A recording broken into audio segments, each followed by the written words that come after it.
बेटा अब हम बात करते हैं एक्टिव पैसिव वॉइस की। देखो एक्टिव वॉइस में ना हम सब्जेक्ट को जो है वो देते हैं, प्रेफरेंस देते हैं। पैसिव वॉइस में क्या करते हैं, हम ऑब्जेक्ट को प्रेफरेंस देते हैं। एक्टिव वॉइस में हम बताते हैं कि सब्जेक्ट ने काम किया, पैसिव वॉइस में हम बताते हैं कि इस चीज पर काम हो गया। बताते हैं समझ, जैसे कह रहा है Sneha sang a song, Sneha ने गाना गाया। अच्छा, इसी को अगर मैं बदल दूं a song was sung by Sneha, मतलब एक गाना स्नेहा ने गाया। तो पहले सेंटेंस में मैंने स्नेहा पे फोकस किया, दूसरे सेंटेंस में मैंने गाने पे फोकस किया। ठीक है, ओके सर। अब क्या कहता है कि इसका रूल क्या है। तो देखो जनरली मेरा एक्टिव वॉइस सेंटेंस होता है सब्जेक्ट जो काम कर रहा है डूअर, फिर आ जाता है वर्ब, फिर ऑब्जेक्ट। इसी को जब हम चेंज करते हैं तो ऑब्जेक्ट सबसे पहले सब्जेक्ट वाई के साथ और वर्ब की हमेशा थर्ड फॉर्म। ये नियम है, पैसिव वॉइस में वर्ब की थर्ड फॉर्म आएगा, लर्न कर लो तुम लोग। ठीक है, तो पहला स्टेप क्या है इसका, इंटरचेंज करो सब्जेक्ट और ऑब्जेक्ट को। सब्जेक्ट जो है उठ के लास्ट में, ऑब्जेक्ट जो है उठ के सबसे पहले। ठीक है, अब नए सब्जेक्ट के हिसाब से जो पहले ऑब्जेक्ट था, यानी कि इसके हिसाब से उसके पर्सन और नंबर के अकॉर्डिंग, नंबर मतलब एक सॉन्ग है या एक से ज्यादा सॉन्ग है, पर्सन मतलब फर्स्ट पर्सन है, सेकंड पर्सन है, थर्ड पर्सन है, उसके हिसाब से बी का फॉर्म आता है। बी के फॉर्म्स क्या होते हैं, प्रेजेंट टेंस है तो इज एम आर है, पास्ट टेंस है तो वॉज वर है, और परफेक्ट है तो हैज हैव है, बीन है, बीइंग है। ठीक है, इसके हिसाब से ये सारे आते हैं। ठीक है सर, ओके। तो फिर स्टेप नंबर 3 क्या होता है, पैसिव वॉइस में हमेशा वर्ब की थर्ड फॉर्म आती है, ये याद कर लो। स्टेप नंबर 4 क्या है, पैसिव वॉइस में न्यू ऑब्जेक्ट से पहले बाय लगाया जाता है, ये भी याद कर लो। स्टेप नंबर 5 क्या है, पैसिव वॉइस में जब नाउन जो है ना आता है तो सब्जेक्टिव से ऑब्जेक्टिव केस में हो जाता है। मतलब अगर इधर ही है तो इधर आकर वो हिम हो जाएगा, इधर शी है तो इधर आके हर, दे है तो देम। ठीक है, अच्छा टेंस चेंज नहीं होता, ये याद रखना है। प्रेजेंट टेंस प्रेजेंट में ही रहता है, पास्ट टेंस पास्ट में ही रहता है। रिपोर्टेड स्पीच में ऐसा नहीं होता, तो उससे इसे कंफ्यूज मत करना।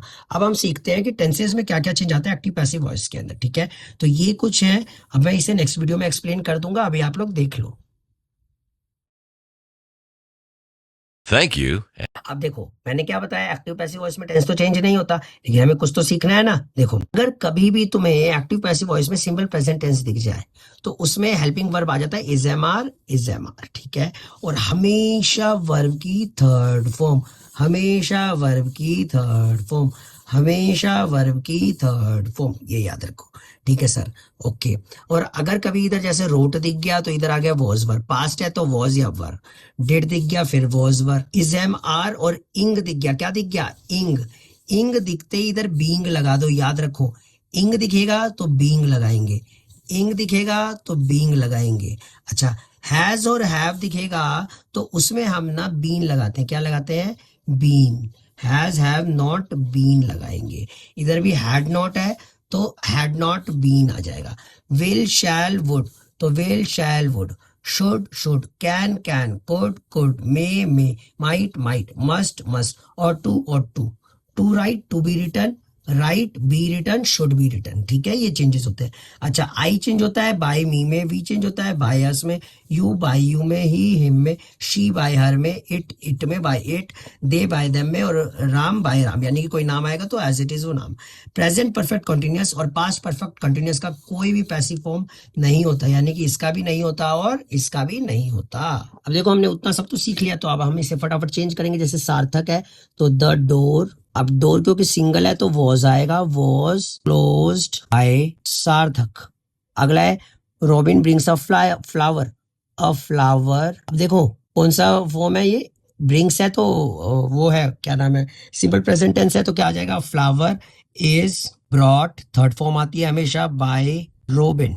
ठीक है सर, अब देखो यहाँ पे फ्लावर्स है तो क्या आ जाएगा, flowers are brought by Robin. ठीक है, इसका ही इज राइटिंग अ लेटर, अब क्योंकि इंग आ गया तो इज आएगा, इसका इज, और फिर being return by him. They have often blackmailed us तो we have often been blackmailed by them.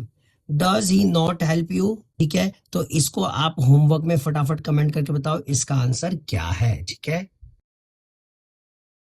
Thank you. And बेटा, ये वाला तो आपके होमवर्क है। अब ये समझ लो, अगर एक वर्ब के दो ऑब्जेक्ट्स होते हैं, ठीक है, एक वर्ब दो ऑब्जेक्ट्स लेता है, एक डायरेक्ट लेता है और दूसरा इनडायरेक्ट ऑब्जेक्ट लेता है, तो उन दोनों में से किसी भी ऑब्जेक्ट को पैसिव वॉइस में सब्जेक्ट बना दो, किसी को भी बना सकते हो, तुम्हारी मर्जी है। और दूसरा ऑब्जेक्ट हमेशा पैसिव वर्ब के बाद आएगा, ये इंपॉर्टेंट है। जैसे आई गेव हिम मैंगोज, तो mangoes were given to him by me, to him by me, जैसे कह रहे पैसिव वर्ब क्या है यहाँ पे, गिवन। गिवन के बाद क्या आ गया, हिम का आ गया टू हिम। अच्छा, दूसरा अगर इसी को मैं यहाँ पर मैंगोज को मैंने सब्जेक्ट बनाया, लेकिन अगर मैं इसको सब्जेक्ट बनाऊं तो क्या होगा, ही वॉज गिवन, गिवन जो है हमारा पैसिव वर्ब हो गया, पैसिव वर्ब के बाद मेरा दूसरा ऑब्जेक्ट आता है मैंगोज बाय मी। समझ आ गया? ठीक है, ओके। अब देखो अगला वाला सेंटेंस समझो। अगला वाला सेंटेंस क्या कहता है, कह रहा है दिस ग्लास इज ब्रोकन। अब यहाँ पे तो नहीं बताया ना किसने ब्रोक किया, तो अपनी तरफ से हम एक ऑब्जेक्ट ले लेंगे, someone has broken this glass, she is a genius, it is said that she is a genius, ये भी ठीक है। She is said to be a genius, ये भी ठीक है। अगर कभी भी पैसिव वर्ब में, ठीक है, वर्ब का पैसिव बनाना है, उसका प्रीपोजिशन एडवर्ब आता है, तो हम क्या करेंगे, देखो प्रीपोजिशन मतलब to, on, by, for, at, ये सब आ जाए, या फिर इसमें एडवर्ब भी आ जाए। क्या आ जाए, एडवर्ब भी आ जाए, दोनों आ जाए तो वर्ब के बाद आएगा। जैसे ही स्पोक टू मी, तो I was spoken to, I was spoken to by him, I was spoken by him क्या होगा, I was spoken to by him. अच्छा, he looked at the painting, तो the painting was looked at, looked at, याद रखना यहाँ भी looked के बाद एट है, यहाँ भी लुक्ड के बाद एट आया, यहाँ भी स्पोक के बाद टू है, यहाँ भी स्पोकन के बाद टू है, मतलब वर्ब के बाद है तो वर्ब के बाद ही आएगा, ये याद रखना। कभी भी टू के साथ वर्ब की फर्स्ट फॉर्म है तो वो टू बी के साथ वर्ब की थर्ड फॉर्म आ जाती है। जैसे I am going to do this, तो this is to be done by me. There is no house to let, there is no house to be let. It is time to call the roll. It is time for the roll to be called. Women like men to flatter them. Women like to be flattered by men. देखो सब में क्या आ गया, to be आ गया।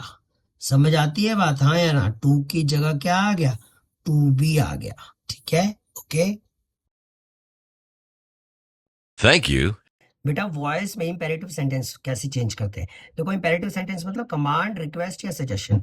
तो इसका rule क्या है, लेट, उसके बाद सब्जेक्ट, फिर बी की फॉर्म, नॉट है तो नॉट, और वर्ब की थर्ड फॉर्म। लेट के बाद हमेशा ऑब्जेक्टिव केस आता है, याद रखना कौन सा केस आता है लेट के बाद, ऑब्जेक्टिव। जैसे शट द डोर, तो let the door be shut. Inform the police, let the police be informed. Send the letters by post, let the letters be sent by post. Call in the doctor, let the doctor be called in. देखो सब में let आ गया। Do not pluck flowers, let the flowers not to be plucked. Do not be plucked. Do not hate anybody, let nobody be hated. Anybody का क्या change हो गया, nobody हो गया। Never waste time, let time never be wasted. Let him sing a song, let a song be sung by him, याद रखना be sung by him, ठीक है। आगे let Ron do this, let this be done by Ron. Work hard, you are advised to work hard, ordered भी हो सकता है, advised भी हो सकता है, डिपेंड्स आप किस हिसाब से बोल रहे हो। Get out of my sight, ये तो ऑर्डर है, you are ordered to get out of my sight. Enter by the front door, you are requested या suggested to enter by the front door. कभी प्लीज और kindly आ जाए तो वहां पे यू आर रिक्वेस्टेड टू करके सेंटेंस बना देना, ठीक है। चलो